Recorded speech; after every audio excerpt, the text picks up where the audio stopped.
What's going on, guys? It's your boy Brendan from Modern to Me, and today we are going to cover just a few concepts real quick before we hit into our very important coding exercise. So stay tuned. I really want you guys to be able to learn these couple things for your coding exercise.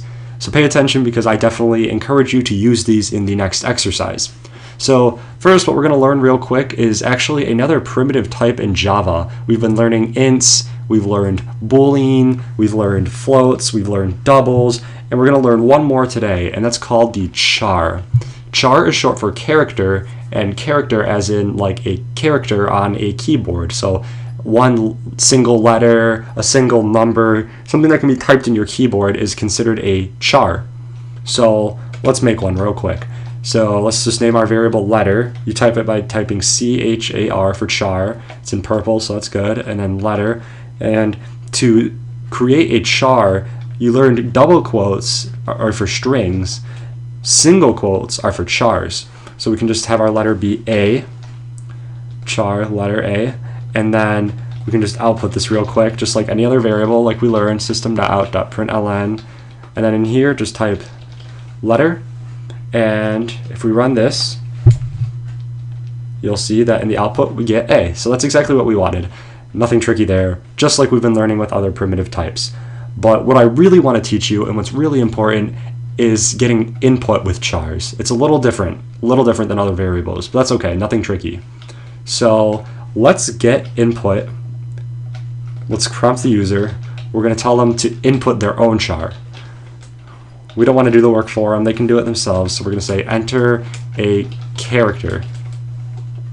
Okay, now let's set this character equal to what they enter. Well, this is going to bother me if I don't have this. There we go. Okay, so let's prompt them. So to do this, it's kind of similar to the way you've been using scanners. You still type input, and you type dot, and you type next. And then right here, you're just going to hit enter. You're just going to call the next method. And what this does, see if I can get it to read, it returns a string. And so it's going to return what you've typed into the scanner essentially, but more in a broad context as a string. But we're going to type dot again, and we're going to call a method on this string that was returned from the scanner. And what we're going to call is this first method right here that's highlighted, char at. And what this does is it returns the character at the index of 0. So if we type 0, you can choose the index, but we're going to type 0 because we're going to assume that the user isn't pulling any shenanigans and they're going to follow the rules, and they are going to simply type a character. So what it does is the scanner gets the input from the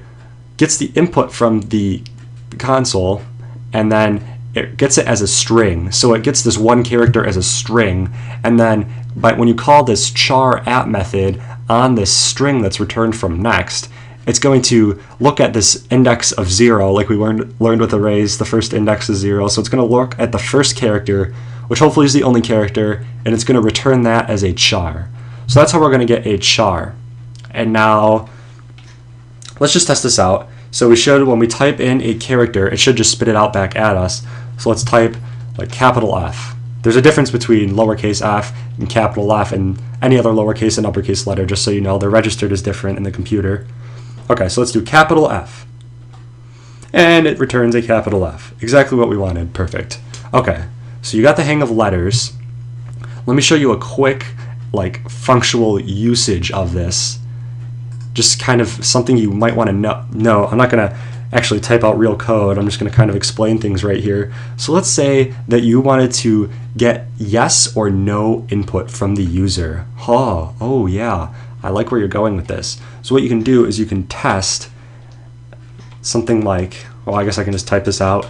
If letter is equal to y, or not or, but with the pipes, remember, is how you type or in if statements, and then type letter is equal to capital Y, and then in here you can have the code block for what you want to run if the user enters this specific input. So you can say enter Y for yes and enter N for no, and then you can have these if, and then you could have an else statement, or you could test for no also.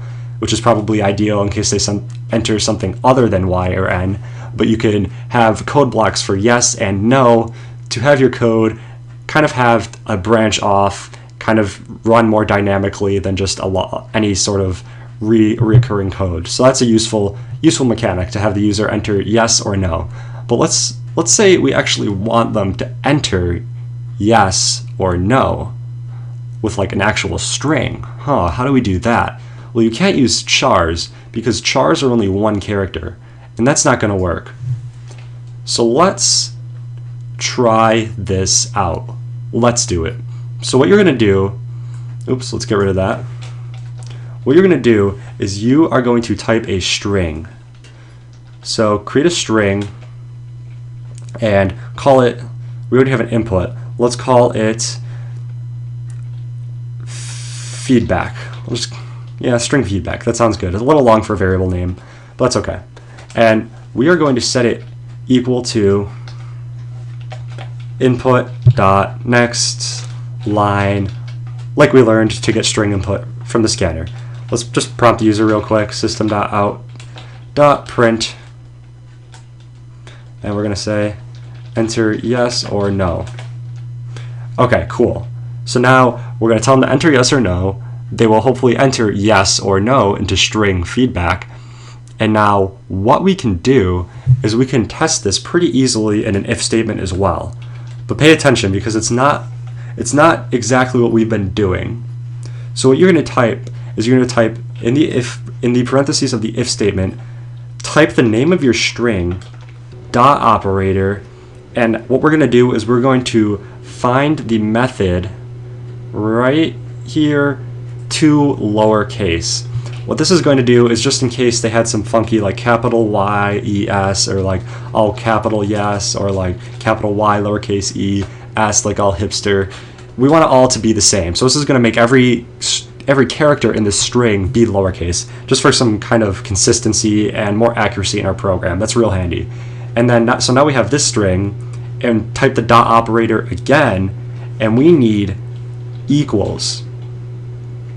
We need equals. So what this is going to test is it's going to test inside this object that we pass in to see if the value of the strings is the same. So if we type yes, make sure it's all lowercase now that this string is all lowercase, it's going to compare the values of these strings.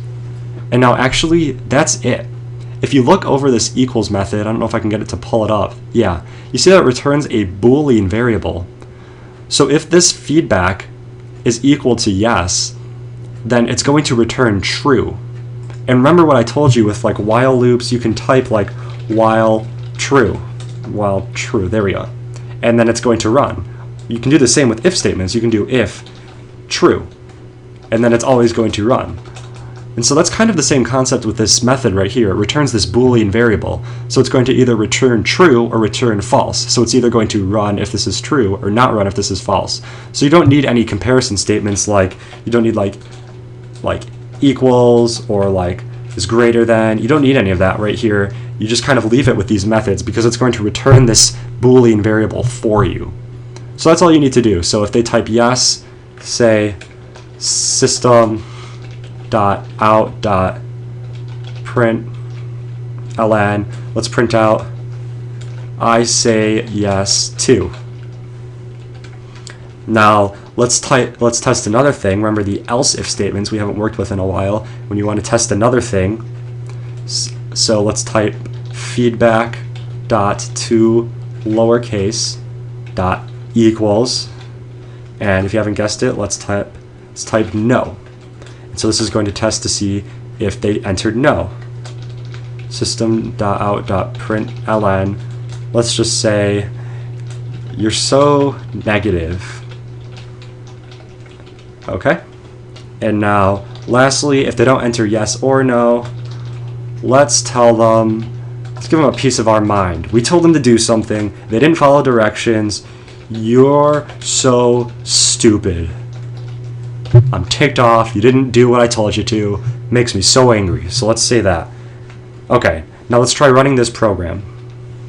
Okay, enter yes or no. Let's just go through the possible inputs. We could enter yes, I say yes too. Awesome, it works. You can say, no, you're so negative, I'm sorry. Enter yes or no. Let's type potatoes. I'm stupid. Oh, they found me out. They figured out I'm actually really dumb. Okay. Well, let's just type one more thing. If we tried doing all sorts of funky capital letters, I say yes to, it still works. Perfect. Just to recap real quick, we have the user enter a string right here, hopefully yes or no. If not, they get called dumb. And then right here, this first if statement, it's getting this feedback string, turning it into a lowercase string with this method, and then this new string that was returned between these two methods, or this one method called on this object. This other method, equals is called on this lowercase string, and if it equals this object, yes, if it equals this yes string, it's called as true. If it doesn't equal this yes string, it's called as false, and this doesn't execute. And it jumps to this else if statement, and if this is false, it jumps to the else statement. So hopefully that all makes sense. Hopefully you're still fresh on your if, else statements. If not, try going back and watching those tutorials, whatever number they are, more towards the beginning. Try watching those in case you're confused. Hopefully this all made sense. Enjoy me for an awesome coding exercise next tutorial. I actually promise it's going to be sweet. So I'll see you guys there.